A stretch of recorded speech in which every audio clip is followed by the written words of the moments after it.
हाथ जोड़ लीजिए। नमो हरिमन्तारं नमो सिद्धारं नमो आयर्याणं नमो वज्रायाणं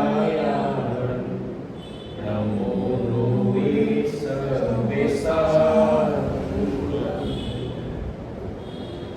मोक्षमार्गस्य नेतारं नेतारं कर्मव्रतां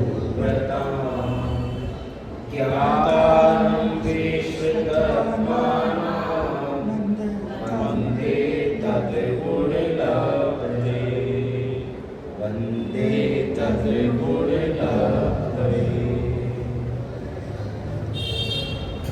उन जैसे गुरु की प्राप्ति करने के लिए हमने ये मंगलाचरण किया कि वीतरागता, सर्वज्ञता, हितोपदेशिता ये गुण मेरे अंदर भी प्रकट हों, ऐसी हमारी मंगल भावना। हम सभी आचार्य देव उमा स्वामी द्वारा विरचित तत्वार्थ सूत्र अपर नाम मोक्ष शास्त्र, इसका हमने अध्ययन प्रारंभ किया था, जिसके प्रथम अध्याय के 33 सूत्रों में से हमारी चर्चा चौथे सूत्र तक पहुंची थी, जो कि सूत्र है जीव अजीव आश्रव बंध संबंध निद्रा मोक्षास्त्र। इससे पहले तक की अपनी चर्चा हो चुकी है। इसमें भी हमारे अंत की 2 स्लाइड्स बची थी देखने के लिए। इतनी चर्चा अभी तक हमने की, क्योंकि पहला सूत्र था सम्यक दर्शन ज्ञान चारित्राणि मोक्ष मार्गः, दूसरा सूत्र था तत्वार्थ श्रद्धानम सम्यक दर्शनम, तीसरा सूत्र क्या था तन्नी सरकार अधिगमः, और चौथा सूत्र ये 7 तत्व।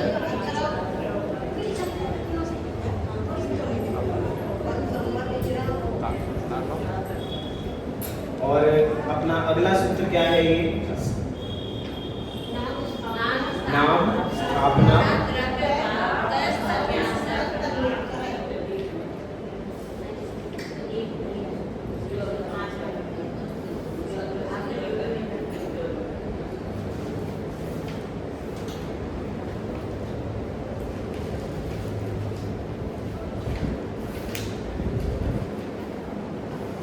चौथा सूत्र जो 7 तत्वों को लिए हुए है, जिसके अंदर हमने 7 तत्वों के श्रद्धान की बात की, क्योंकि बिना 7 तत्वों के श्रद्धान के जीव को सम्यक दर्शन प्रकट नहीं हो सकता।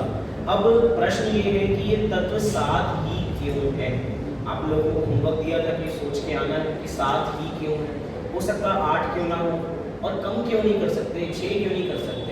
क्या इसके अंदर हमें कोई बुद्धि लगानी चाहिए कि 7 क्यों है, 8 क्यों है? जिनेंद्र भगवान का शासन कहता है कि कुछ चीज़ें ऐसी हैं जिनको हमें जैसी हैं वैसा ही मान लेना चाहिए, अपनी बुद्धि का उपयोग उसमें नहीं करना चाहिए। अब एक वही प्रसिद्ध उदाहरण कि काली भैंस हरा चारा खा के सफ़ेद दूध कैसे दे सकती है? बताओ। काली गाय, काली भैंस हरा चारा खा के सफ़ेद दूध कैसे दे सकती है? दे देती है ना। अब हमें इसके अंदर कोई बुद्धि लगाने की आवश्यकता है? हमें बुद्धि लगाने की आवश्यकता नहीं। इसी तत्व 7 ही क्यों, हमें इसमें किसी प्रकार की बुद्धि नहीं लगानी। 7 ही क्यों? विचार करो। अभी पीपीटी थोड़ी देर में चल पाएगी। 7 तत्व हैं जीव अजीव आश्रव बंध संवर निद्रा और मोक्ष। देखा जाए तो तत्व तो 2 ही हैं, जीव और अजीव। तो पूछा जाएगा कि भैया ये बंध आखिर हो किससे रहा है? तो कहेंगे कि भैया बंध तो कर्मों से हो रहा है। तो कर्मों से बंध हो रहा है तो कर्म आते तो होंगे, इसीलिए आश्रव की जरूरत है। अब कर्म आ रहे हैं तो भैया कर्म बंधते भी होंगे, इसलिए बंध की आवश्यकता है। लेकिन इससे ज्यादा जरूरत पहले मोक्ष की, क्योंकि चर्चा कहाँ से शुरू होगी? हम सभी मुक्त होना चाहते हैं, नहीं चाहते? चाहते हैं। तो जो मुक्त होना चाहते हैं इसलिए मोक्ष तत्व की आवश्यकता है। ये मोक्ष तत्व कैसे प्राप्त होता है? जब कर्म जाते हैं, क्योंकि सारे कर्म एक साथ चले जाते हैं नहीं, सारे कर्म एक साथ नहीं जाते, धीरे धीरे कर्म जाते हैं। तो एक कर्म गया, 2 कर्म गए, ऐसे कुछ कर्म गए तो भैया निर्जरा की भी आवश्यकता बढ़ेगी। अभी जिसकी निर्जरा हो रही है तो निर्जरा प्रकट शुरू कैसे होगी? इसका कोई तो प्रोसेस होगा। हाँ, जीव ने एक बार कर्मों को आने से रोका था, तो कर्मों को आने से रोका था तो क्या किया था उसने? संबंध प्रकट किया था। जिसको रोका था इसका मतलब वो हमारे ही थी वो आई होगी नहीं आई होगी? आई होगी। तो क्या हो गया? आश्रम हो गया। अब किसके में भेद विज्ञान करना है? जीव और अजीव में। ये पांचों की पांच पर्यायें दो प्रकार से देखी जा रही हैं, जीव पक्ष की और अजीव पक्ष की, मतलब द्रव्य पक्ष की और भाव पक्ष की। इसीलिए जीव और अजीव की भी आवश्यकता है। तो कितने तत्व हो गए? बराबर 7 तत्व हो गए। तो 7 तत्व की आवश्यकता। इसी में हमने ये भी समझ लिया कि इन 7 तत्व का यही क्रम क्यों होता है। ये भी समझ लिया 7 तत्वों का क्रम, जीव के बाद अजीव और अजीव के बाद आश्रम, क्योंकि जीव पहले से ठीक था। अभी क्या हुआ? एकदम जीव ने मोह राग द्वेष भाव किए तो कर्म आ गए तो जीव से बंध गए। अब बनते रहेंगे और कर्मों की निर्जरा होती रहेगी तो काम नहीं होगा। इसलिए पहले क्या करना पड़ेगा? संपर्क रोकना पड़ेगा। ये क्रम का औचित्य है। पहले जो हमने देखा वो ये देखा कि तत्व 7 ही क्यों, और दूसरे में हम क्या देख रहे हैं कि इस 7 तत्वों का क्रम का यही औचित्य क्यों है, इनको हम आगे पीछे क्यों नहीं कर सकते। तो आश्रम समझ में आया, बंध समझ में आया, संवर समझ में आया, निर्जरा क्या है? अब धीरे धीरे कर्मों की निर्जरा होगी और अंत में सब सारे कर्म खत्म हो जाएंगे। तो वो कौन सी अवस्था है? मोक्ष। इसीलिए 7 तत्वों का यही क्रम हमें समझना चाहिए। तो इस 7 तत्वों का क्रम हुआ। एक और चीज हमें इसके संदर्भ में देखनी है, क्योंकि 7 तत्व हैं और जब तक बनिया बुद्धि की तरह कहूँ कि जब तक मुझे इसमें अपना कोई हित नजर नहीं आएगा तब तक मैं काम क्यों करूँ? मेरा क्या लाभ? अब लाभ के लिए हमें 3 चीजें देखनी पड़ेगी, हे, गे और उपादेय। हे मतलब क्या? छोड़ने योग्य। उपादेय मतलब ग्रहण करने योग्य। और क्या बचा? गे मतलब जानने योग्य। सबसे पहले हम गे की बात कर लेते हैं। 7 तत्वों में से गे कितने तत्व हैं? 7 तत्वों में से गे कितने तत्व हैं? गे नहीं, गे जानने योग्य कितने तत्व हैं? जानने योग्य कितने तत्व हैं? जानने योग्य जीव है, अजीब जानने योग्य है। अच्छा, बाकी तत्व जानने योग्य नहीं। चलिए, बड़ा अच्छा उत्तर आप सभी ने दिया। 7 तत्वों में से वो कह रहे हैं एक तत्व जानने योग्य है, वो कौन सा?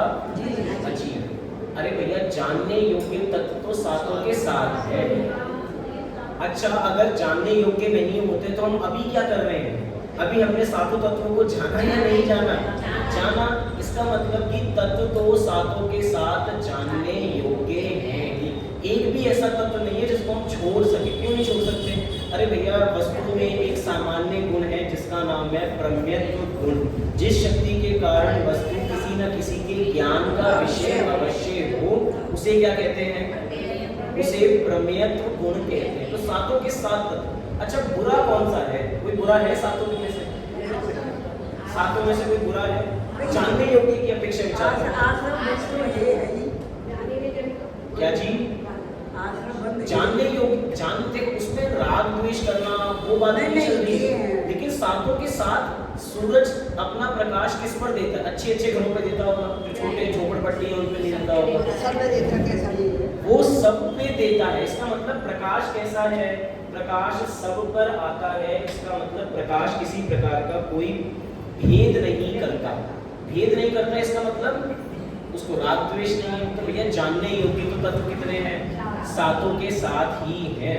जब भगवान के ज्ञान से कोई चीज अछूती नहीं रहती तो हम कैसे कह सकते हैं कि बस अजीव तत्व जानने योग्य? जीव जानना है, आश्रम और बंध भी जानने योग्य। जिसको छोड़ना है उसको जानेंगे या नहीं जानेंगे? जानेंगे। मुझे पता है कि आप लोगों ने अजीब क्यों कहा, क्योंकि हमें उससे भेद विज्ञान करना है तो आपने अजीब कह दिया। भैया, आश्रम बंध भी छोड़ने योग्य है, संबंध में जो इसको प्रकट करना है वो भी जानने योग्य। तो 7 के 7 तत्व की श्रेणी के अंदर आ गए, जानने योग्य की श्रेणी में आ गए। बचे हे और उपादेय। जानने योग्य तो समझ में आया, लेकिन जानकर किसको ग्रहण करें और किसको छोड़ें ये बताओ। क्योंकि भैया, हमारी बुद्धि कहती है, हम सभी ने परीक्षा मुक्त पढ़ी है। परीक्षा मुक्त का एक सूत्र है हिताहित प्राप्ति परिहार समर्थम ही प्रमाणम ततो ज्ञान वेद तत्व। दूसरा सूत्र है, याद है किसी को? संयम भैया ने पढ़ाया था, किसी को तो याद है? मुझे पता था एक को याद है, कोई सूत्र याद था। हिताहित प्राप्ति परिहार समर्थम ही प्रमाणम ततो ज्ञानमेव तत्। क्या कहा इस सूत्र के माध्यम से कि भैया कुछ भी चीज है, हित की प्राप्ति और अहित का परिहार। हम जगत में कोई भी काम करते हैं तो अपने हित के लिए करते हैं, जो चीज हम चाहते हैं उसको प्राप्त करने के लिए करते हैं। और जब कोई चीज प्राप्त की जा रही है तो किसी चीज को छोड़ा भी जाएगा, तो एक चीज को वहां पर छोड़ा भी जा रहा है। तो सातों तत्वों में से छोड़ने योग्य तत्व कौन से हैं? आश्रव और बंध। अच्छा, आप लोग इंटेलेक्चुअल हो, आप सबको सारी चीजें पता है, अजीब है क्यों नहीं?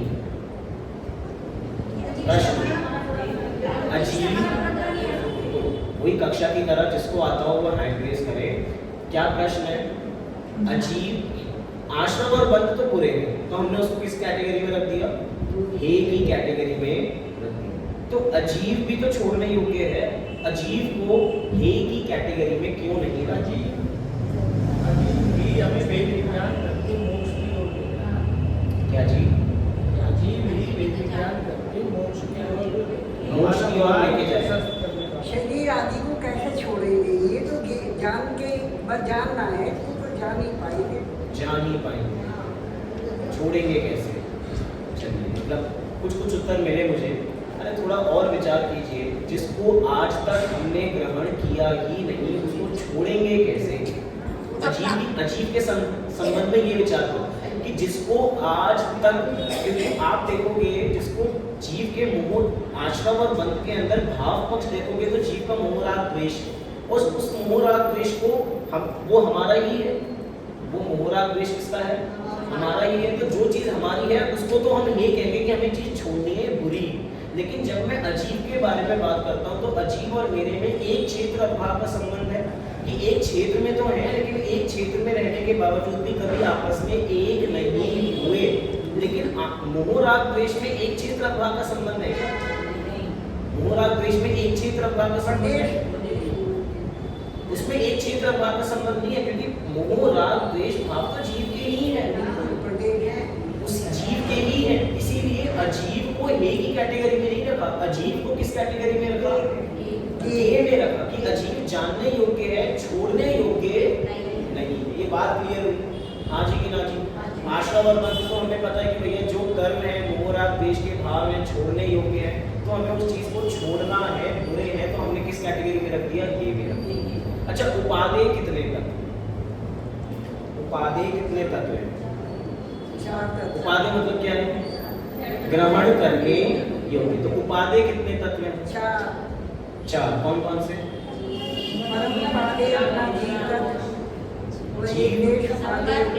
संवर, निर्जरा और तो चार तत्व कैसे हो गए? उपादेय हो गए। अब इनमें भी थोड़ा कैटेगराइज करो। आप किसको सबसे पहले नंबर पे दोगे, किसको दूसरे नंबर पे दोगे, किसको तीसरे नंबर पे दोगे, किसको चौथे नंबर पे दोगे? जीव तो सबसे पहले नंबर पे दो, फिर दूसरे नंबर पे संवर दोगे। असेंडिंग ऑर्डर लगाओ, डिसेंडिंग ऑर्डर सबसे बड़ा कौन है? सबसे पहले हमने जीव को लगा दिया, जीव के बाद हमने वो कह रहे संवर को लगा दिया, मोक्ष को लगाएं। देखो लगा तो देंगे, हमें कारण पता होना चाहिए हमने क्यों लगाया है। पहले डिसाइड कर लेते हैं ऑर्डर आपके ज्ञान के हिसाब से, इसके पीछे कारण बैठा लेंगे। सबसे पहले हमने जीव को लिया और जीव के बाद हमने मोक्ष को लिया, मोक्ष के बाद हाँ तो लगाओ तो ना, ऑर्डर में तो लगाना पड़ेगा। पहले जीव हो गया, फिर मोक्ष हो गया, फिर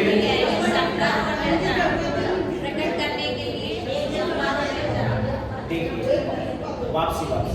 उपाधि के भी बहुत सारे भेद होते हैं। एक होता है एक देश उपाधि, एक होता है पूर्ण उपाधि, एक होता है परम उपाधि। तो परम उपाधि की कैटेगरी में हमने जीव को रखा। अब परम उपाधि के बाद तो भैया पूर्ण उपाधि ही आएगा। तो पूर्ण उपाधि, अरे एक चीज कंप्लीट है, परम उपाधि के बाद अपना पूर्ण उपाधि मोक्ष आया। अब क्रम से नीचे जाओगे तो उससे अच्छा संवर से अच्छा निर्जरा अच्छा है, संवर अच्छा है, क्योंकि एक उत्पत्ति है और एक वृद्धि है और एक पूर्णता है। तो हम पूर्णता को बड़ा रखेंगे, वृद्धि को ज्यादा रखेंगे या उत्पत्ति में रखेंगे? उत्पत्ति जरूरी है, मैं ये नहीं कह रहा उत्पत्ति जरूरी नहीं है, लेकिन क्रम में रखोगे तो कैसे रखोगे? तो पहले हमने जीव को रखा, फिर हमने मोक्ष को रखा, फिर हमने निर्जला को रखा, फिर हमने संवर को रखा, और चारों के चार ही उपाधि हैं। एक को हमने परम उपाधि की कैटेगरी में रखा, एक को हमने पूर्ण उपाधि की कैटेगरी में रखा, और एक को हमने एक देश, मतलब संवर और निर्जला कैसे हैं, एक देश उपाधि की कैटेगरी में रखा। ये विषय क्लियर हुआ? हाँ जी कि ना जी? पक्का? चलिए आगे बढ़े। अब हमें अगले सूत्र की ओर आगे बढ़ना है। पांचवा सूत्र। ये पांचवा सूत्र समझना बहुत ज्यादा जरूरी इसीलिए है, क्यों समझना जरूरी है उसके पीछे हमें कारण पता होना चाहिए। अभी तक हम 4 सूत्रों के माध्यम से 10 चीजें देख चुके। कितनी चीजें देख चुके? 10। 10 कौन सी? कोई बता सकता है 10 चीजें कौन सी देखी है हमने? एक तो 7 तक देख लिया, बहुत सुंदर, 7 आ गए। अब 3 बचे। 3 क्या देखे हमने? हे गे उपाधि देखे नहीं। 10 चीजें हम 4 सूत्रों में देख चुके हैं, जिसमें से 7 तत्व पहले आ गए, 3 चीजें बची हैं। तो 3 कौन सी हैं? सम्यक दर्शन, सम्यक ज्ञान, सम्यक चारित्र। इसका मतलब आगे का पूरा तत्वार्थ सूत्र इन 10 चीजों पे ड्राइव है। सम्यक दर्शन, सम्यक ज्ञान, सम्यक चारित्र, जीव अजीव, आश्रम, बंध, संगम, निष्ठा, मोक्ष। इसका मतलब आगे के जितने सूत्र आने वाले हैं, मतलब 3 से 4 सूत्र जो आने वाले हैं, उनमें जितने भेद बताए जाएंगे उनको इन 10 चीजों पर लगाकर देखना है। सम्यक दर्शन पे भी लगाएंगे, सम्यक ज्ञान पे भी लगाएंगे, सम्यक चारित्र पे भी लगाएंगे, और 7 तत्वों पर भी लगाएंगे। तो ये सूत्र क्या है? पढ़ते हैं इस 5वें नंबर के सूत्र को। नाम स्थापना द्रव्य भावतः तन्न्यासः। इसको थोड़ा भेद करके पढ़ता हूँ। नाम स्थापना द्रव्य भावतः, तव कहाँ से आया? विसर्ग कहाँ से? स जो हलंत वाला था उसको हमने क्या कर दिया? विसर्ग कर दिया। तो भावतः तत् कहाँ से आया? जो न है वो क्या बन गया? त बन गया। तो तत् न्यासः। तो पूरा सूत्र क्या बना? नाम स्थापना द्रव्य भावतः तन्न्यासः। स है ना, मैं तो भेद करके बता रहा हूँ। नाम एक साथ सूत्र बोलेंगे तो नाम स्थापना द्रव्य भावतः तन्न्यासः। क्लियर हुआ सभी को? चलिए अब इस सूत्र का अर्थ देखते हैं, क्या कह रहे हैं यहाँ पर। संस्कृत से देखिए, नाम स्थापना द्रव्य भाव, ये 4 चीजें, लेकिन आगे लगा है भावतः। भावतः मतलब पंचमी विभक्ति लगी है। पंचमी विभक्ति किस चीज के लिए लगी है? कर्ता ने कर्म को करण से संप्रदान आता है। ये तो सामान्य हिंदी है, कैसे बोल रहे हैं? कर्ता ने कर्म को करण से संप्रदान के लिए आपादान से। बस इतना तक देखना है हमें। 5वीं विभक्ति यहाँ पे लग रही है। नाम स्थापना द्रव्य भाव से, मुझे क्या बताना है? भावतः मतलब हो गया से। नाम स्थापना द्रव्य भाव से तत्न्यास। तत्न्यास, तत् मतलब वह क्या? जो 10 चीजें देखकर आए हैं। कौन सी 10 चीजें देखकर आए हैं? 7 तत्व नहीं, 3 शुरू से कीजिए। 3 रत्नात्रय मतलब रत्नात्रय और 7 तत्व। क्रम से चलेंगे तो वो लगा पाएंगे। तो 3 चीजें हो गई, 7 तत्व हो गए, तो कुल मिला के कितने हो गए? 10। और उनका क्या करना है हमें? न्यासः। न्यास अर्थात उसका निक्षेपण करना है। निक्षेपण मतलब उसको समझना है। कहाँ समझना है? बुद्धि में समझना है। यही इसका अर्थ है। इसका मतलब किसी भी वस्तु को अगर जाना जाएगा तो 4 चीजों से जाना जाएगा। कितनी चीजों से? 4 चीजों से जाना जाएगा। नाम से, स्थापना से, द्रव्य से और भाव से। क्या है ये चीजें? पहले सूत्र का अर्थ देखते हैं। नाम स्थापना द्रव्य और भाव रूप से उनका अर्थात सम्यक दर्शन आदि और जीव आदि। तो सम्यक दर्शन आदि में क्या आ गया? सम्यक दर्शन, सम्यक ज्ञान, सम्यक चारित्र। और जीव आदि में क्या आ गया? 7 तत्व का न्यास अर्थात निक्षेप होता है। न्यास मतलब उस चीज को समझना। कैसे समझना? हाँ, समझना, उसका ज्ञान करना। लेकिन कहाँ ज्ञान करना? अपनी बुद्धि में। ये किसी वस्तु का नाम नहीं है कि इस वस्तु का नाम है, इसका नाम स्थापना है। ये वस्तु को समझने के 4 अलग पहलू हैं। वो कौन से 4 अलग पहलू हैं? अब इसको थोड़ा हम यहाँ पे समझते हैं। सबसे पहले शब्द क्या है? निक्षेप। निक्षेप का क्या अर्थ है? लोक अथवा आगम में शब्द व्यवहार करने की पद्धति। लोक अथवा आगम में शब्द व्यवहार करने की पद्धति। इसका मतलब कोई भी शब्द कभी भी बोला जाता है तो उसके पीछे कोई ना कोई अर्थ अवश्य होता है। जब मैं पंकज बोल रहा हूँ तब मैं कमल का प्रयोग नहीं कर सकता। क्यों? क्योंकि मुझे कीचड़ वाला कमल बताना है, मुझे कमल वाला जो पानी में खिलता है वो नहीं बताना है। अब हर शब्द के पीछे अपना एक कारण छिपा है कि हम उस शब्द का प्रयोग किस कॉन्टेक्स्ट में करेंगे। जो ये निक्षेप शब्द है ना, निक्षेप का मतलब ये है कि हम किस शब्द का प्रयोग किस कॉन्टेक्स्ट में कर रहे हैं। अब कॉन्टेक्स्ट हमें समझना है। जो हम मोक्षमार्ग प्रकाशक में 8वें अधिकार के अंदर देखते हैं, पंडित जी जो प्रथमा नियोग की शैली, कर्णा नियोग की शैली, चंडा नियोग, द्रव्य नियोग, चारों नियोगों की शैली समझा रहे हैं। तो कौन सा शब्द कहाँ लगने वाला है ये हमें पहचानना पड़ेगा। हम कल प्रवचन सार देख रहे हैं, तो प्रवचन सार के अंदर द्रव्य दृष्टि की बात नहीं की गई है, उसके अंदर प्रॉपर द्रव्य पर्याय को भेद करके बताया गया है। वहां पे शुद्ध आत्मा की चर्चा नहीं है बिल्कुल भी। इस भ्रम में मत रहना कि सारे विशेषण किसके लिए लग रहे हैं, मेरे लिए लग रहे हैं, सारी बात किसके लिए चल रही है, मेरे लिए नहीं चल रही है बात। यहाँ पे तो आपको भेद कर कर बताया जा रहा है कि भैया ये कौन, एग्जाम्पल कल के लिए ले रहे हैं क्योंकि सब थे, ये शुद्ध केवली है और ये केवली है। तो भैया हम भी है क्या केवली, मतलब क्या हम भी शुद्ध में आज श्रेणी में आ जाएंगे? तो भैया हम आने वाले नहीं है।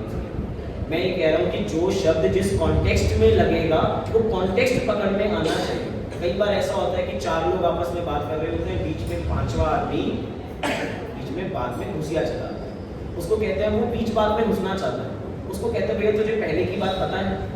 कहता है नहीं। तो भैया तुम व्यर्थ में अपने सुझाव क्यों दे रहे हो, तुम्हें पहले का कॉन्टेक्स्ट ही नहीं पता।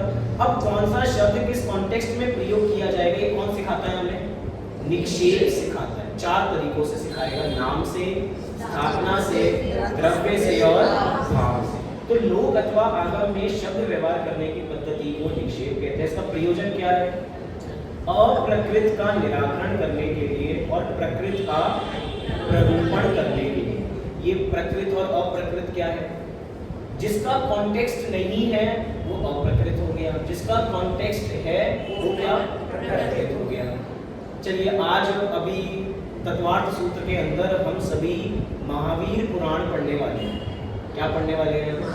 महावीर पुराण। तत्वार्थ सूत्र के अंदर आचार्य उमा स्वामी देव ने भगवान महावीर के बारे में बहुत बड़ी बड़ी बातें लिखी है। भगवान महावीर की 11 शिक्षाएं तत्वार्थ सूत्र के अंदर देखने को मिलेंगी। ऐसा ही है? ये बात तो आप सुन लोगे जो मैं बता रहा हूँ, सुन ही रहे थे, किसी को चंबा भी नहीं लग रहा था मैं कुछ कह रहा हूँ। ठीक है, तत्वार्थ सूत्र में कही होगी, लेकिन तत्वार्थ सूत्र में नहीं कही गई। ये कैसी बात हो गई? Out of context. जब कोई परीक्षा में ऐसा प्रश्न आ जाए जिसका उत्तर हमें ना आता हो तो हम टीचर को क्या कहते हैं? ये तो आउट ऑफ सिलेबस है। वो तो अलग बात है कि हमें आता नहीं तो हम हर उस क्वेश्चन को जो आता नहीं क्या कह देते हैं? आउट ऑफ सिलेबस है। लेकिन होता वो सिलेबस नहीं है। लेकिन अगर हम बिल्कुल ही बाहर विषय के चले जाएंगे तो वो क्या हो गया? अप्रकृत। और विषय की चर्चा करेंगे तो क्या रहेगा? प्रकृत। तो निक्षेप किस लिए प्रयोग किए जाते हैं? अप्रकृत का निराकरण करने के लिए और प्रकृत का निरूपण करने के लिए, प्ररूपण करने के लिए। अब एक एक निक्षेप को यहाँ पर समझते हैं। सबसे पहला निक्षेप क्या है?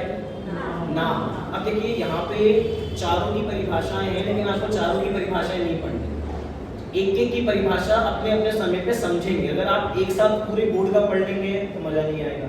एक ही चीज जो मैं पढ़ता जा रहा हूँ बस वही पढ़ो। सबसे पहला निक्षेप कौन सा है? नाम निक्षेप।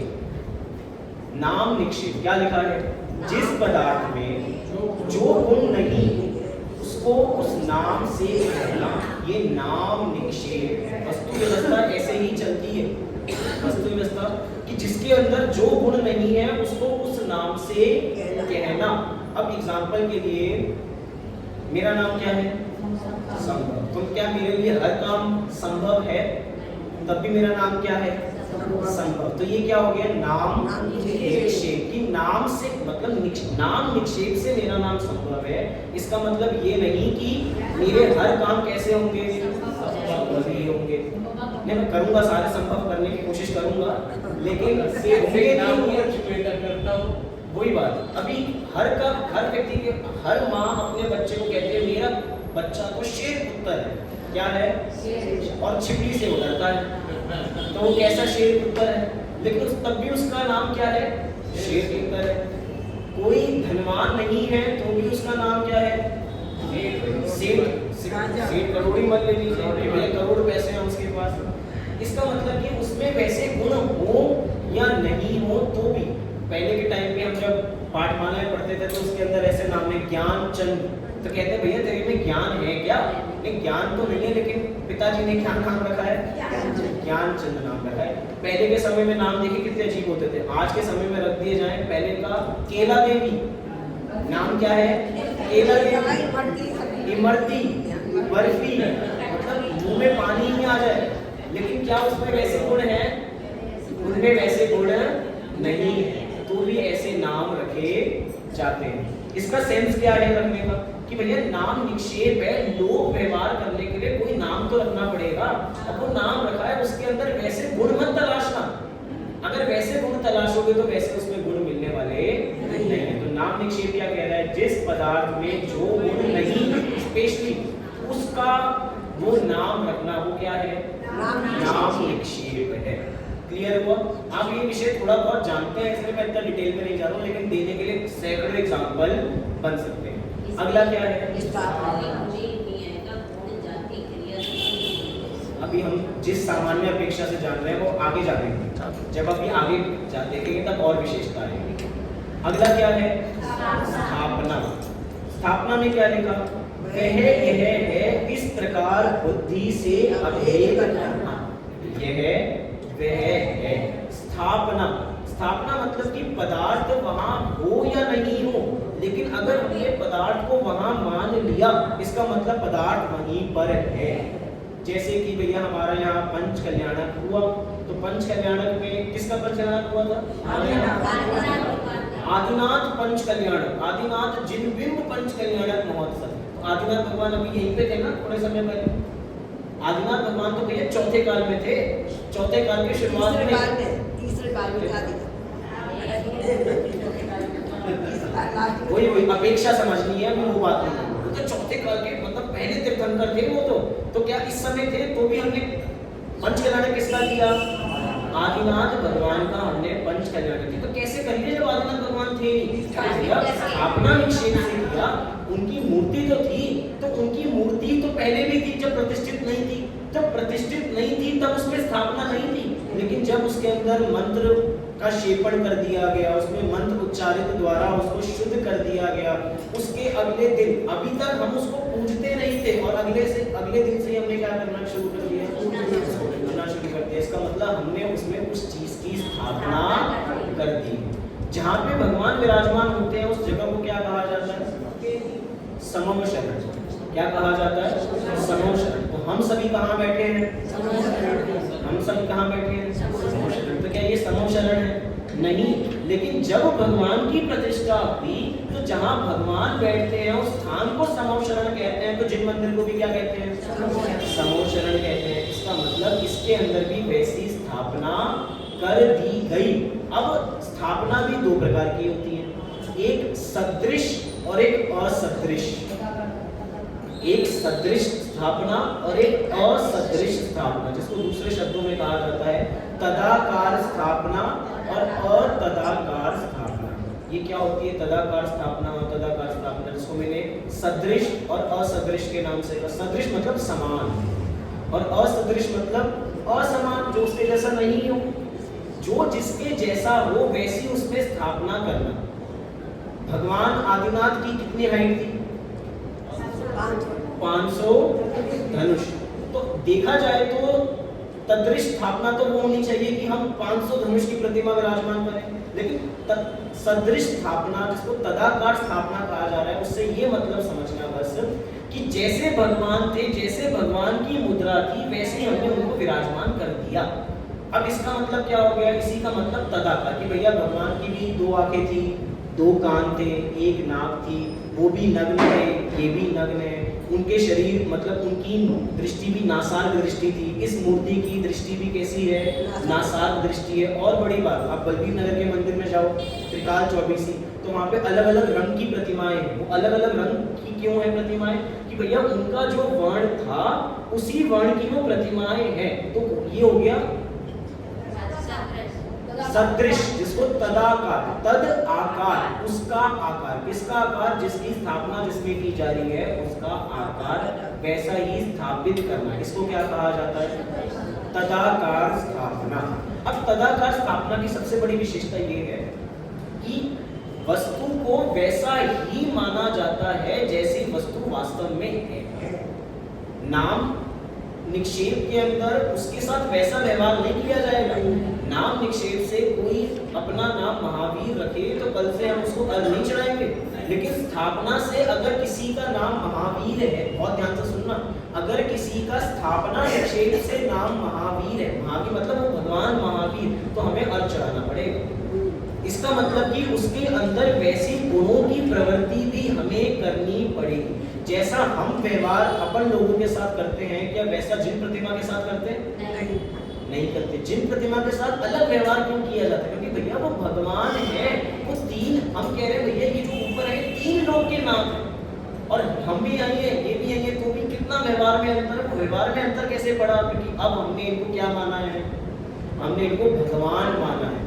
थोड़े समय पहले तक पाषाण थे, तो पाषाण समझते थे तो कोई पूछता भी नहीं था, और पाषाण से जब इसमें प्राण फूंक दिए गए तो क्या हो गया, जिस कहते हैं ना प्राण फूंकना, प्राण प्रतिष्ठा, वो प्राण प्रतिष्ठा क्या होती है, वो स्थापना निक्षेप का सारा काम होता है। किसका काम होता है?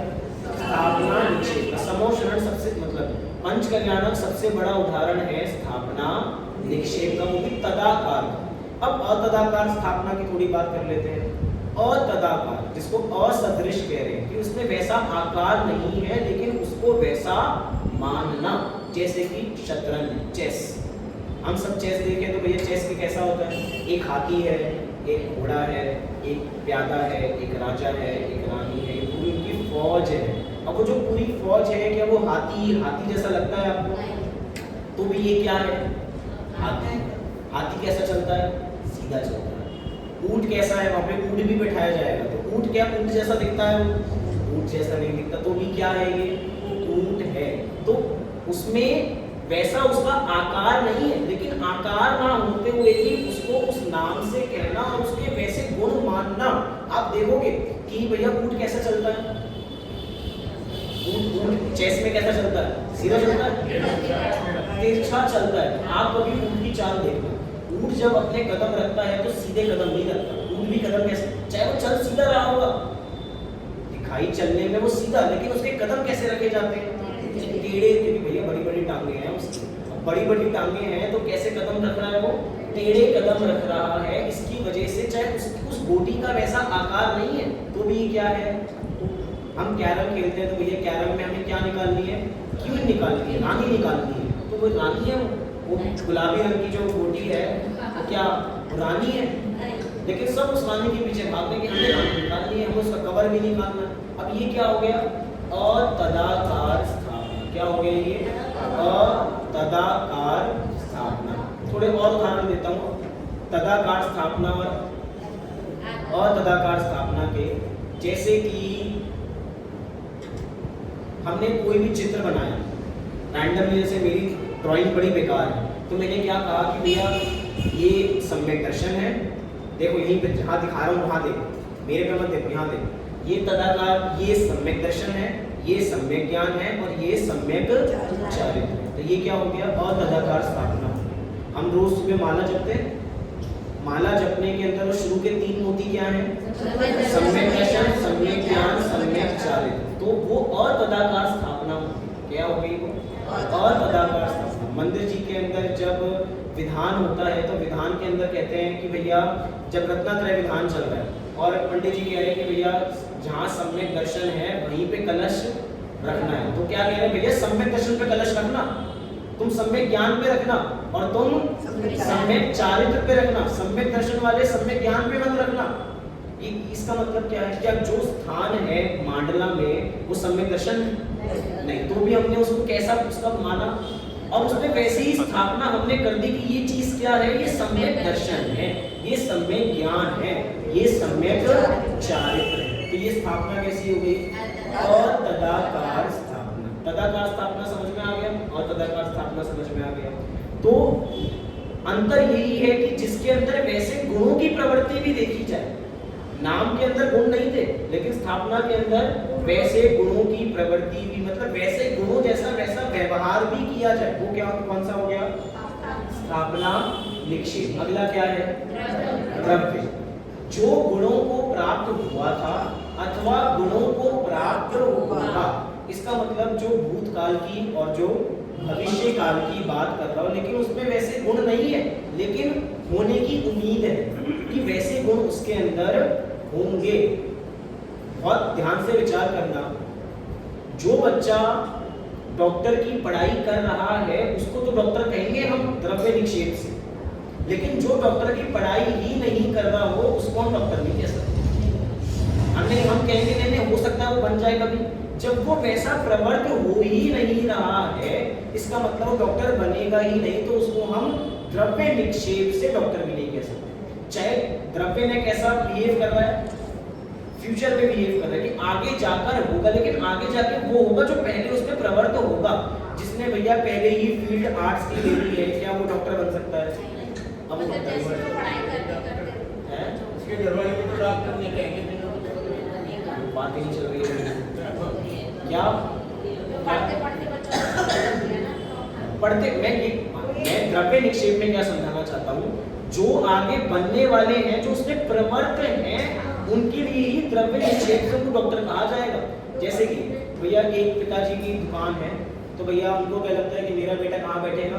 दुकान पे बैठेगा। तो अगर उसकी दुकान पे बैठने वाली प्रवृत्ति है तो ही उसको सेठ जी कहेंगे हम, चाहे वो भी बैठा नहीं है और उसने पहले मन बना लिया कि भैया मैं तो पापा की दुकान पे बैठूंगा ही नहीं, मुझे तो कुछ और ही करना है अपना काम, तो भैया उसको हम क्या नहीं कह सकते? सेठ जी नहीं कह सकते। हम अब कहेंगे नहीं आगे होगा, अरे आगे होगा तब कहेंगे जब वैसा वो प्रवृत्त होगा, उसकी क्रिया में वो लगा होगा, तभी हम उसका वैसा प्रयोग करेंगे। तो द्रव्य निक्षेप क्या हो गया?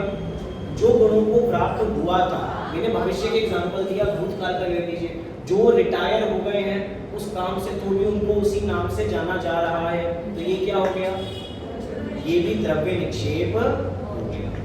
क्लियर हुई ये बात? हाँ जी कि ना जी? चौथे की तरफ आगे बढ़े, भाव निक्षेप। सबको सब समझ में आ रहा है ना? चेहरे बड़े नींद में ही लग रहे हैं, गर्मी लग रही है? नहीं।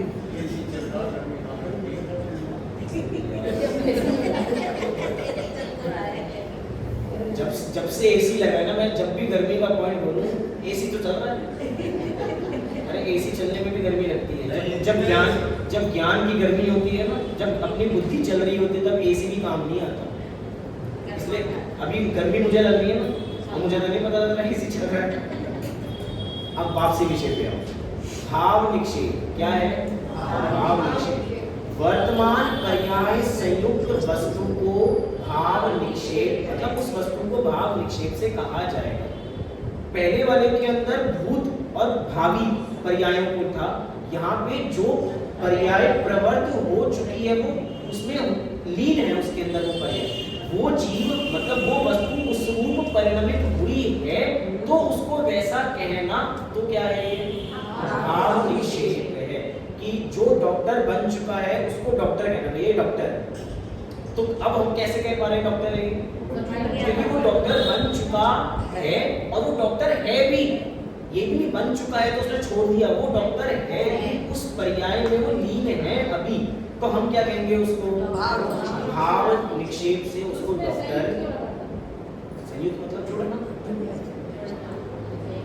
वर्तमान पर्याय संयुक्त वस्तु, क्योंकि पहले वाली जो वस्तु थी वो संयुक्त नहीं थी, उसके अंदर भूत भावी पर्याय थी। यहाँ पे हमने वर्तमान पर्याय को उस वस्तु के साथ जोड़ के उस वस्तु को वैसा देखा, तो ये क्या हो गया? भाव निक्षेप हो गया। क्लियर हुआ सभी को? चार निक्षेप। हाँ जी कि ना जी? अभी आगे उदाहरण दिया जाएगा, लेकिन उस एक उदाहरण को समझने के बाद आपको अलग अलग 10 चीजों के उदाहरण देने हैं। 10 चीजें कौन सी? सम्यक दर्शन, सम्यक ज्ञान, सम्यक चारित्र, जीव अजीव, आश्रय, बंध, संबंध, निद्रा, मोक्ष। और ये एक्टिविटी में किसी से भी कोई भी रैंडम नहीं पूछूंगा, इसलिए अगर अभी प्रश्न है तो वो पूछ लो, नहीं तो मैं प्रश्न करूंगा तो जवाब देना पड़ेगा, और कोई जवाब नहीं देगा। और 10 चीजों में लगा के देखेंगे, अपने पास समय है, जल्दी से देखेंगे। निक्षेप के 4 उदाहरण यहाँ क्या दिए जा रहे हैं। नाम से, वीरता नाम होने पर भी महावीर नाम रखना। क्लियर है सभी को? मैं रिपीट इसलिए नहीं कर रहा बार बार, अगर क्लियर है तो आगे बढ़ते। क्लियर है सभी को? आगे, स्थापना से महावीर की प्रतिमा को महावीर कहना, ये क्या हो गया? स्थापना निक्षेप। और ये तदाकार है और तदाकार है? तदाकार। द्रव्य, राजकुमार वर्तमान को महावीर भगवान कहना। अब राजकुमार वर्तमान बनने वाले हैं, इसीलिए उनको क्या कह दिया? इसलिए हमने उनको अभी से क्या कह दिया? भगवान महावीर। द्रव्य से क्या कहा है? द्रव्य से क्या कहा? द्रव्य निक्षेप से क्या कहा हमने? राजकुमार नहीं कहा हमने द्रव्य निक्षेप से। द्रव्य निक्षेप से हम उनको भगवान महावीर देख रहे हैं। द्रव्य निक्षेप राजकुमार थोड़ी देख रहा है। द्रव्य निक्षेप तो भूत भावी वर्तमान पर्याय को देख रहा है। तो भावी राजकुमार की अवस्था में, मतलब राजकुमार पर्याय संयुक्त जीव को हमने भगवान महावीर देखा। ये क्या है? द्रव्य। समझ में आया? आपने सेंटेंस नहीं सुना ना? राजकुमार पर्याय संयुक्त जीव को भगवान महावीर देखना, ये द्रव्य निक्षेप। उसकी प्रवर्तमान पर्याय तो राजकुमार की है ना, तो राजकुमार को राजकुमार कहना ये भाव है। मैंने दोनों को जोड़ दिया, लेकिन उनको हम क्या कह रहे हैं कि ये कौन है? ये भगवान महावीर है। तो ये द्रव्य निक्षेप। क्लियर हुआ? हाँ जी कि ना जी? भाव, अनंत चतुष्टय युक्त को भगवान महावीर कहना, ये क्या है? भाव से निक्षेप। क्लियर हुआ सभी को? चार चीजें। ऐसे बहुत सब चीजें होती हैं। जैसे मैं एग्जांपल स्थापना के लिए दूं, स्थापना में हम अक्सर करते हैं जब टीवी पे रामानंद सागर की रामायण आती है, तो भैया सब लोगों को पता है कि वो राम नहीं है, सब लोगों को पता है वो रावण नहीं है, लेकिन भैया उनके लिए वैसा ही प्रयोग करना, लोग देख के रोते थे जब वहां पर उनके लिए वो भगवान राम पधार रहे हैं, सीता जी का हरण हो रहा है, तो लोग रो रहे हैं कि सीता जी का हरण क्यों हो रहा है। अब बताओ, देखा जाए तो असली सीता जी है, असली राम जी, लेकिन तब भी उन्होंने वैसी स्थापना करना। इसका मतलब स्थापना का कितना बड़ा रोल है। स्थापना से व्यक्ति की श्रद्धा बदल जाती है। आप कभी इंटरव्यू सुनो, जब से उन्होंने भगवान राम का किरदार निभाया ना, उसके बाद उनको किसी और पिक्चर में काम नहीं मिला। क्यों नहीं मिला? क्योंकि भैया हर समय कैसा देखा जाएगा? राम ही देखा जाएगा। अब भैया किसी को बुरी आदत है, इंटरव्यू के अंदर है उनके कि भैया उनको सिगरेट पीने की आदत थी, जिन्होंने कैरेक्टर निभाया था, ये लोगों ने पकड़ लिया, छोड़नी पड़ी उनको। और जो सीता जी का किरदार निभा रही है भैया, वो सती सीता है, और सती सीता के ऊपर कोई कैरेक्टर, कोई ऐसा कैसा कैरेक्टर पिक्चर का कर ले तो चल जाएगा भैया। उनको लोग पूज रहे हैं, अभी भी कहीं भी जाते हैं तो उनको पूजनीयता की दृष्टि से ही देखा जाता है। इसका मतलब स्थापना में कितना दम है, स्थापना में कितना दम है। हम इनको ऐसे भगवान महावीर नहीं कह रहे। कई बार ऐसा लगता है भैया पाषाण ही तो है, पत्थर ही तो है, पत्थर के अंदर भगवान मान लिए, बताओ कैसी हमको बुद्धि नहीं है क्या? अरे नहीं भैया, वो भगवान है, हमारी पूरी की पूरी श्रद्धा उनके समर्पित है, और हम उनको देख के ही भगवान बनने की भावना पाते हैं। ये मात्र स्थापना का काम है। स्थापना हमारी श्रद्धा बदलने का काम करता है। स्थापना क्या करता है? श्रद्धा बदल देता है हमारी। अभी तक जो पाषाण था वो हमारी श्रद्धा में क्या हो गया? भगवान हो गया। इसका मतलब कितना पावरफुल निक्षेप है। कौन सा? स्थापना निक्षेप। तदाकार अतदाकार को हमने देख ही लिया है। अब जीव पे घटित करके बता रहे हैं, बाकी सब आपको घटित करना है। जीव के लिए क्या है? नाम जीव। जीव गुण की अपेक्षा ना रखकर किसी का नाम जीव रखना। आजकल नाम ऐसे रखे जा रहे हैं, किसी का नाम संयम, किसी का नाम संभव हो गया, किसी का नाम XYZ, किसी का नाम सम्यक, किसी का नाम सर्वज्ञ, ऐसे भी नाम हमें मिल जाएंगे। किसी का नाम सिद्ध, बच्चों के नाम ऐसे रखे जा रहे हैं, सिद्ध, अरहंत। तो भैया वैसे गुण नहीं है, लेकिन नाम निक्षेप से ऐसा नाम रखा जा रहा है। स्थापना जीव क्या है? अक्ष आदि में यह जीव है ऐसा स्थापित करना। अक्ष आदि में मतलब अक्ष क्या है? अक्ष, ये अक्ष मतलब इंद्रियां, इंद्रियों सहित जो शरीर का ढांचा दिखाई दे रहा है ना, इसको क्या कहना? जीव कहना। ये क्या हो गया? स्थापना निक्षेप। बहुत तरीकों से घटित किया जा सकता है जीव स्थापना के अंदर ही। जैसे कि एग्जाम्पल के लिए हम जब जीव का स्वरूप बताते हैं स्थापना से, तो भैया हमने क्या किया, एक बोर्ड लिया और बोर्ड पे कहा, एक टेढ़ा मेढ़ा सा डिजाइन बनाया, ये जीव है। अरे क्यों नहीं माना जाएगा? एग्जाम्पल के समझाने के लिए कह रहा हूँ, ये क्या है, ये जीव है, और इसकी जो आत्मा है, एग्जाम्पल के लिए देखो, ये जो है दिखाई दे रहा है, ये अजीब है, और इसके अंदर की जो आत्मा है वो जीव है। अब समझाने के लिए मैंने कहा, लेकिन इसमें मैंने इसकी स्थापना कर दी। समझ में आया आपको चीज जो मैं समझाना चाह रहा हूँ? चित्र पे हमने बोर्ड पे किसी का चित्र बनाया भगवान का, तो भगवान तो नहीं है, लेकिन मैंने उसको उस समय के लिए भगवान दिखाया ना आपको, और आप उसको भगवान मान रहे हो, इसका मतलब हमने वैसी स्थापना उसमें कर दी। समझ में आया? अब वो अतदाकार है, तदाकार नहीं, क्योंकि मैंने वैसा आकार बनाया। क्या जी? हाँ, तो अतदाकार अपने जैसा तो आकार नजर आ रहा है उसके अंदर। और तदाकार मतलब वैसा वस्तु का आकार नहीं है, और उसको वैसा मान लेना। जैसे कि एग्जांपल के लिए सीधी सी बात, वापसी जीव, अजीब, आश्रव, बंद, मैंने ये क्या कहा, ये क्या है, ये जीव, ये क्या है, ये क्या है, आश्रव, ये क्या था, अजीब, ये क्या था, जीव, और ये क्या है, मैंने तो बताया ही नहीं आगे। लेकिन उसके बावजूद भी हमने इसको क्या मान लिया, हमने इसको क्या मान लिया, अजीब। अब ये क्या है, अरे 4 तक पहुंच गए, 5 तो बता दो। जीव, अजीब, आश्रव, जीव, अजीब, आश्रव, ये क्या हो गया, संवर। अब इसमें स्थापना मैंने किसकी कर दी, संवर की कर दी। जब बच्चे कविता सुनाते हैं तो हम कहते हैं भैया एक्शन सहित सुनाना, तो वो एक्शन सहित में इतने लीन हो जाते हैं कि जैसे यही जीव हो, यही अजीब हो, यही आश्रम हो। अब उन्होंने उसकी स्थापना अपने मन में बिठा ली ना। अब वो स्थापना कैसी है, अतदाकार, कैसी है, अतदाकार है। लेकिन स्थापना निक्षेप अपने में बच्चों को ब्रेक, मतलब बच्चों का ज्ञान विकसित करने में अतदाकार स्थापना का रोल बहुत है, क्योंकि उनको बिना किसी एग्जाम्पल के लिए चीज समझाई नहीं जा सकती। हम कहीं गए थे तो वहाँ पे बच्चों को परिभाषा सिखाई जाती है, जो जानता है, देखता है, उसे जीव कहते हैं। अब देखो परिभाषा सिखाई कैसे जाती है, दिखाता हूँ। एग्जाम्पल के लिए बच्चों को सिखाना है, जो, अब क्या है, जो कैसे करना है, जो तेजी से दिखा कैसे करना है, जो अरे थोड़े मिल जाएंगे, एक्सरसाइज अच्छी हो जाएगी। जो गरीब है सब लोग, अंतर नहीं बन रहा क्या सबका?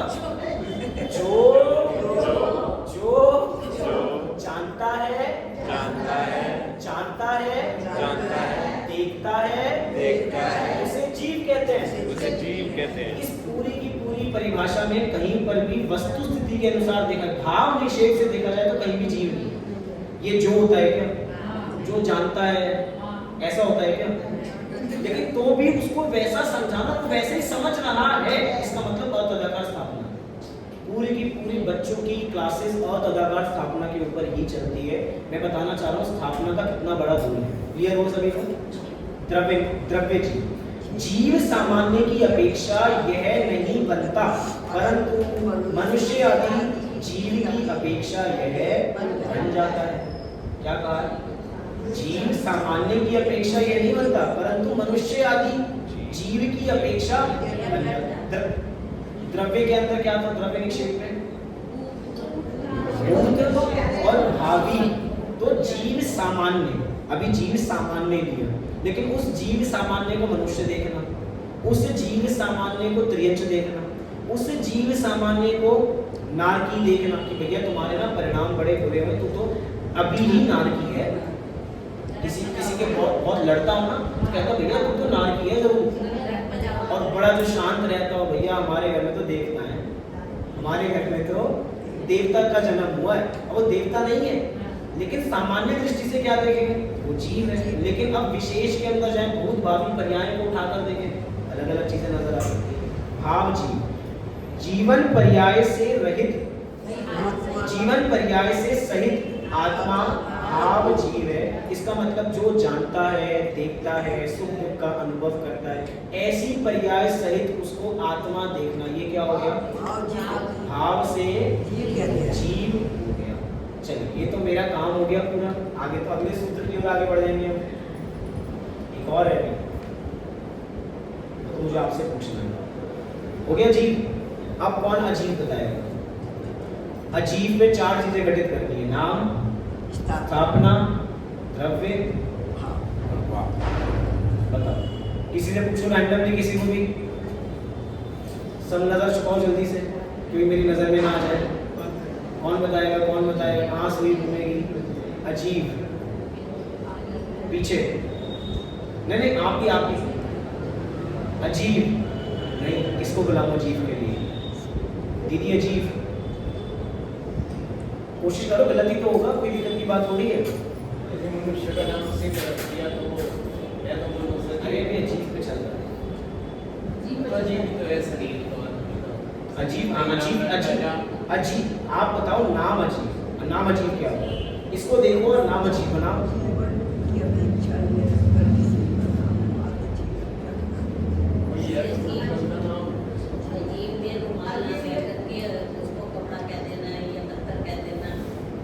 ये नाम हो गया। अरे वो तो अजीब है ही, उसमें तो वो नहीं है। आत्मा को जीव कह देना, आत्मा को अजीब कह देना, आत्मा को अजीब कह देना। जो गुण, क्योंकि गुण से तो मतलब है ही नहीं नाम निक्षेप को। कोई कुछ भी नाम किसी का रखा जा सकता है, और हमने उसको क्या कह दिया? आत्मा को हमने क्या कह दिया? जैसे ये टेबल है, इसको हमने जीव कह दिया। इसको हमने जीव कह दिया, तो जीव वाला हो गया, पढ़ लिया हमने। अब हम अजीब वाला देख रहे हैं, तो जो जीव है हमने उसको क्या कह दिया? अजीब। और अजीब के अंदर क्या? जो जीव है उसको अजीब, और अजीब को हमने जीव। तो नाम समझ में आ गया। नाम से जीव अजीब समझ में आया? हाँ जी कि ना जी? कंफ्यूजन है किसी को? दृष्टांत दो। हैं? दृष्टांत तो दिया। आत्मा को अजीब कह रहे हैं। आत्मा जीव होती है क्या? लेकिन मैंने आत्मा का नाम अजीब रखा है। मैंने आत्मा का नाम अजीब रख रखा है। मैंने आशरफ का नाम अजीब रख दिया। मैंने बंद का नाम अजीब रख दिया। समझ में आया? नहीं आया? आज की ना जी? भैया मेरे घर में ना मैंने एक शेर पाला है। क्या पाला है मैंने? शेर। मेरे घर में आकर देखो कभी, मेरे घर में शेर मिलेगा आपको, शेर। लेकिन अब शेर नहीं है वो, मैंने अपने कुत्ते का नाम शेर रख रखा है। मेरे पास एक बिल्ली है, और बिल्ली का नाम मैंने क्या रख रखा है? शेर रख रखा है। या एग्जाम्पल में कुछ लोग कछुआ पाल रहे हैं, कुछ भी पाल रहे हैं, जो उसमें गुण तो नहीं है, लेकिन उसके जैसा नाम रख दिया। ठीक है भैया, नाम रख दिया। समझ में आया? आगे अजीब समझ में? अजीब पे कैसे लगेगा? जीव को क्या कहते हैं ना? स्थापना से अजीब क्या होगा? स्थापना से अजीब तो इजी है। अरे अजीब को अजीब कह दो। अजीब को अजीब कह दिया। भगवान कहना क्या? चौकी को चौकी कह दिया, मेज को मेज कह दिया। अब चौकी को मेज कहना, मेज को चौकी कहना, ये अतदाकार जीव हो गया। ये मोबाइल है, क्या है ये? ये मोबाइल नहीं है, पता है ना आपको? ये मोबाइल नहीं है, क्या है? रिमोट। लेकिन मैंने इसको क्या कहा? मैं इससे बात करता हूँ। ये अतदाकार है। समझ में आया सभी? आपका तो बड़ा इजी है। द्रव्य, द्रव्य जीव बहुत इजी है। द्रव्य जीव भी। ये कुर्सी किस चीज की है यार? ये कुर्सी की है, कुर्सी प्लास्टिक की। अब इसको मैं गला के इससे कुछ टेबल बनाऊंगा, तो इसको मैं कह रहा हूँ टेबल है। क्या है ये? टेबल। और उससे पहले क्या थी ये? इससे पहले प्लास्टिक डालना था। अब मैंने क्या कर दिया? भूतकाल की पर्याय को वर्तमान में भैया ये तो अब सीधी सी बात है ना। जो इंजीनियर है, इंजीनियर एक पेड़ के तने को देख के कह रहा है कि ये 10 कुर्सियां हैं। क्या कहा? पेड़ के तने को देख के क्या कह रहा है? ये 10 कुर्सियां। भैया ये तो पेड़ का तना है, 10 कुर्सियां कहाँ है? लेकिन उसको 10, हमें पेड़ का तना दिखाई दे रहा है, उसको क्या दिखाई दे रहा है? 10 कुर्सियां नजर दिखाई दे रही है। इसका मतलब उसने उस पेड़ के तने में किसकी स्थापना कर दी? अतदाकार स्थापना। समझ में आया? हाँ जी कि ना जी? ये तो स्थापना बताई मैंने। अभी द्रव्य जीव भी इसी में ऐसे ही लगेगा। भूत और भविष्य प्लास्टिक था ना, और इसको मैंने वर्तमान में मैंने क्या कह दिया? ये क्या है? ये टेबल। ये क्या है? ये टेबल। और इसको मैंने अभी क्या कह दिया? वर्तमान में ये क्या है? चेयर है। क्योंकि वर्तमान पर्याय से युक्त है तो मैंने इसे क्या कह दिया? चेयर कह दिया। ये क्या हो गया? भाव अजीब। भाव अजीब हो गया। कुछ कसरत हो रही है दिमाग में। देखो जब कसरत हो रही है ना तो बहुत लोग नहीं बोलते हैं, कसरत के अंदर सब आराम से बैठ जाते हैं। अब मैं बोल रहा हूँ आप तो बोलते रहो, ठीक है, कोई दिक्कत की बात नहीं। अब आपका होमवर्क है, सुनो, जीव अजीब से हमने देख लिया। बची कितनी चीजें हैं? 8 चीजें बची हैं। कितनी? 8। और 8 में लगातार किसी से पूछो, लिख के लाना सब पहले से ही कि आश्रम के 4 चीजें और देख के पढ़ लिया। इजी है, आप समझोगे तो आपको लंबे समय तक चीजें याद रहेंगी। एग्जाम्पल के लिए खींचना हो, सम्यक दर्शन के लिए खींचना हो। 4 चीजें दे रखे सम्यक दर्शन के लिए: नाम, स्थापना, द्रव्य, भाव। सम्यक ज्ञान पे घर से लगाकर आना, सम्यक चारित्र पे घर से लगाकर आना। तो टोटल 3 चीजें हमने देख ली अभी। ये नहीं पूछूंगा सम्यक दर्शन लिखा ही है यहाँ पे। सम्यक ज्ञान, सम्यक चारित्र देखना है, और आश्रव, बंध, संवर, निद्रा, मोक्ष। याद रहेगा? हाँ जी कि ना जी?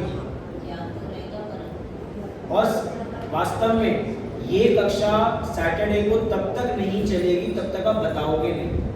मैं कक्षा में कुछ नया पढ़ाऊंगा ही नहीं जब तक आप अगर घर से करके नहीं लाओगे तो इधर कराऊंगा। लेकिन करना आपको ही पड़ेगा। कक्षा के अंदर रिकॉर्डिंग सब कुछ करेंगे, लेकिन चुप रह के करेंगे, होमवर्क करते रहेंगे। ये जो सम्यक दर्शन में ये तो आ गया समझ में, नाम रख दिया। लेकिन स्थापना सम्यक दर्शन में अक्ष आदि में ही है। सम्यक दर्शन में बताएंगे 5 इंद्रियों में तो मतलब जैसे सम्यक दर्शन नाम रखा, तो इसमें क्या डिफरेंस हुआ? मुझे कुछ समझ में नहीं आया। अक्ष आदि में यह सम्यक दर्शन, स्थापना नहीं समझ में आई इसकी। नहीं, स्थापना तो आ गई, लेकिन नाम से तो आ गया कि भाई नाम सम्यक दर्शन नहीं की, सम्यक दर्शन की गुण की अपेक्षा ना रखती, उसका नाम सम्यक दर्शन लग गया, कोई दिक्कत नहीं थी। लेकिन अक्ष आदि में ही है सम्यक दर्शन है, ऐसा स्थापित करना हो गया क्लियर? इसलिए प्रैक्टिस करेंगे तो क्लियर होगा। तो होमवर्क सभी को याद रहेगा? नहीं रहेगा तो मुझे कोई दिक्कत की बात नहीं, मेरी अगली कक्षा बड़ी आराम से जाएगी, मैं यहाँ से कराऊंगा होमवर्क। लेकिन करके सबको आना है 7 चीज़ों पे। 3 चीज़ें हम देख चुके हैं। अभी की चर्चा को यहीं पे विराम देते अपना समय हो गया है। जल्दी से संक्षेप में सब निर्माणी स्तुति करेंगे। ज्ञान से सूझे लोका